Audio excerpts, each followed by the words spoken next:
guys, welcome to the LoveNThangz podcast, where today we discuss messy stories and scenarios with messy stories. So let's go into today's segment. It is titled Shoved. And hearing that alone, I'm just going to say caution, because this does include some violence, with some domestic violence as well as a child involved. So please just be careful with that. If you don't like to hear it, just scroll to the next story, as we do have a lot of content. But this is a messy story with a messy scenario. So let's jump into this one. 28 female, married to a 29-year-old male. My husband shoved me to the floor at a party and left me there. Ooh, that's not good. Yeah, let's hear the story behind this one. Last night, my husband and I went out with friends while my family watched our son. I rarely drink anymore, especially since becoming a mom, but we were out celebrating and I was dancing with one of my girlfriends. Her gay cousin came up behind me while we were dancing, and before I could fully turn around, my husband shoved both of us so hard enough that we ended up on the floor. Wow. Shoved both of them, a man and a woman. My knees were scraped up from it, even though through my jeans. Oh, even through her jeans, her knees were scraped up. That's crazy. While I was on the floor, he said, "Play stupid games, win stupid prizes." I'm triggered by hearing that alone. I had an ex that used to say that to me all the time, and it is not nice. And it tells you that they're leading. It's meaningful. The violence behind it is meaningful. So that's not a good thing. Which is something he says when he's angry. So see, I knew it. I was like, you know what? This one's going to trigger me a little bit. I can tell. My friends rushed over to check on me. I looked at my friend's cousin afterwards, and the look on his face honestly broke my heart, because I've seen that exact look on my gay friends before after dealing with aggressive men.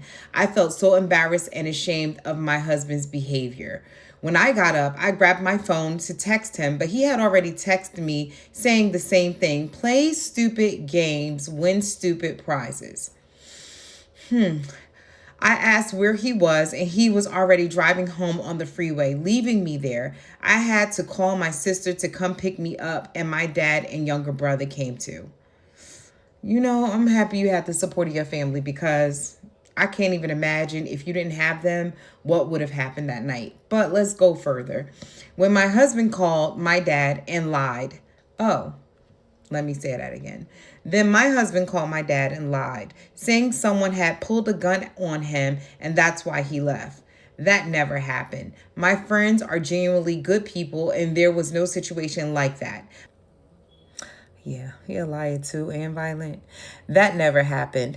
My friends are genuinely good people, and there was no situation like that. My dad ended up blaming me because I had been drinking, which also hurt, because in my family, drinking as a woman/mother is looked down on. Meanwhile, my husband drinks way more often than I ever would, and usually I'm the sober driver. Today is also my mother-in-law's birthday, and I didn't go because my husband told me that he's still not ready to be around me. He still hasn't apologized or acknowledged what he did. This is the first time he's ever physically shoved me like that, but emotionally, I feel like I've been here before. I'm exhausted trying to make things work and constantly praying he'll change. I feel like he keeps showing me that he won't.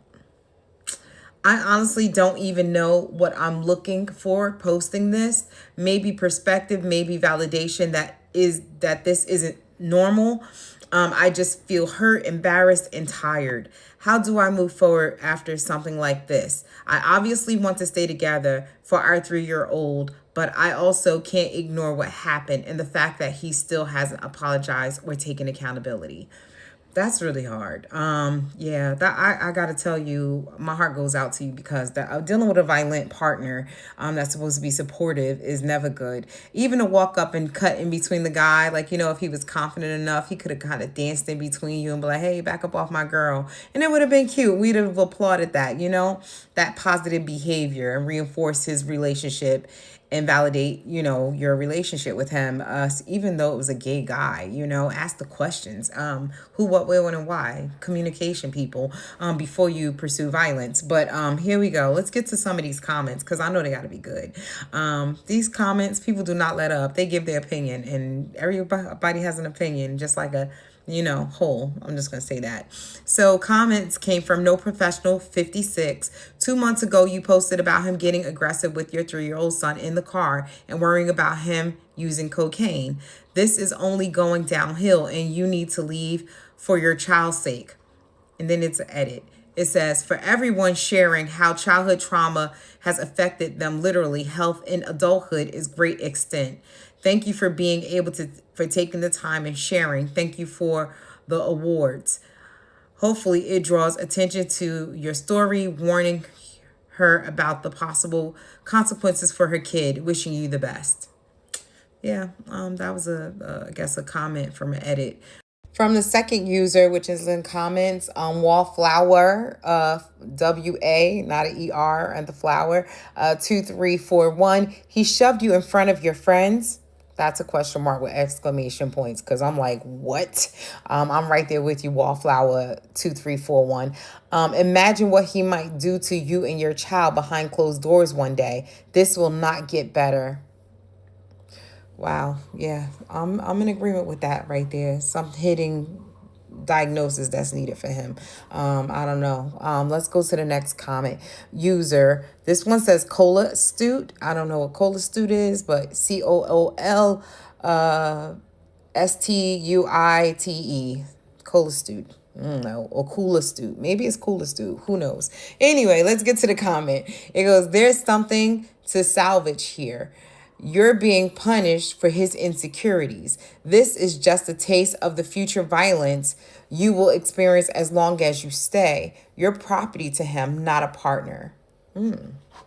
Wow, that's a different perspective. That's a different perspective. I wonder if that's a woman or a guy, but let's get to the next comment. I know I like to read 2 comments, but this one I'm digging a little deeper, because my opinion, I'll get to that in a second, but let's go to this last user comment. It's called Unpretty Princesses, and that has a Z throughout that somewhere. So there you are. It's a Z somewhere there. The lying to her family is the worst part, because it shows that he knew what he was doing and it was wrong and inexcusable.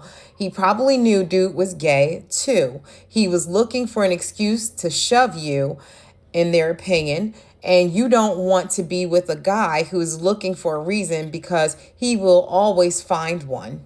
Without going into detail, you should trust me on this and leave. Wow. Yeah, that's definitely a comment and thought too. But I want to give my perspective on this, because there's a lot going on here.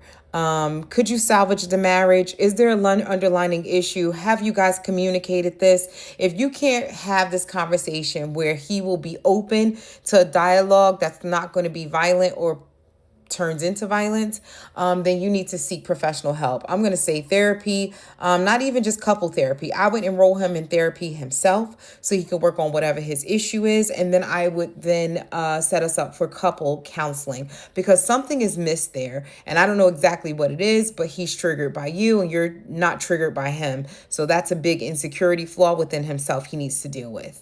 And there's nothing wrong with being insecure, long as you know how to deal with that internally and work through what that process is that you're insecure about, because violence should never be the answer there. Putting your hands on another individual should never be the answer there. And for the gay gentleman that he shoved as well, he definitely is owed an apology. This accountability that is needed from your husband or your mate, right now, he doesn't have it, because he doesn't think that he's doing anything wrong or has thought that he's doing anything wrong. It may be a control issue. It may be him wanting to create or basically drive a narrative. I don't know. But yeah, he needs to seek some mental help first, and then you guys need to collectively together seek counseling. I don't know the involvement with your 4-year-old son, but if there's something there as well, you need to know about who you're having a child with. A lot of people meet people and they're like, oh, we fell in love, but you got to find out that person's childhood traumas, because that plays a huge part of it. I know people are like, oh no, you don't need to know. Yes, you need to know, because that's probably what his parents did to him. So he's doing onto him what he knows, that's the norm. And that needs to be addressed too. And that's something you could address in your couple counseling. And then if he has to take his aggression into his personal, session in counseling, then that, go ahead, pursue that, because that's needed. Hopefully you guys got some good insurance, and he needs some help. He needs somebody to help work him through what his issues are, what his insecurities are, and this need for violence. And then worst case scenario, if he does not get it together and he still continues with the violence, restraining order, protective order through the court, and then file for divorce. Because if it's going to go bad, it's going to go really bad. And he is not going to, if he's not willing to improve and acknowledge his wrong, unfortunately, those are the worst steps in the worst case scenarios. But you got to do what you got to do, especially for your safety and your son's safety. I wish you the best. This is a hard one for me. I'm kind of triggered because certain words that said to you, I've been in those scenarios and they have not been positive. And I know that I tried to work through them or had a honest dialogue with that individual and then with myself to see what the issue was and where it lies. And I just was okay walking away knowing that it wasn't me. So you have to realize that too. It's not you. It's something that he needs to work on. You could try to work on it together with him, but if he doesn't see his wrongs, then you have no choice but to move on and act accordingly. The same energy that he's giving you, you now have to give it to him, but in a legal manner. No fighting, no calling the cops every minute of the day. Call the police if you need protection and to get out of the situation, of course. But I'm saying just like mentally and emotionally. Thank you guys so much for watching and listening to the story. I would love to know how you guys would handle this and what you would have done, because this is a tough situation. I'm triggered by some of these things that happened. I'm just going to say that. Please like, share, subscribe. If you didn't like this messy story and scenario, go to LoveNThangz page, subscribe for the next story and scenario. And we hope you guys have a good night.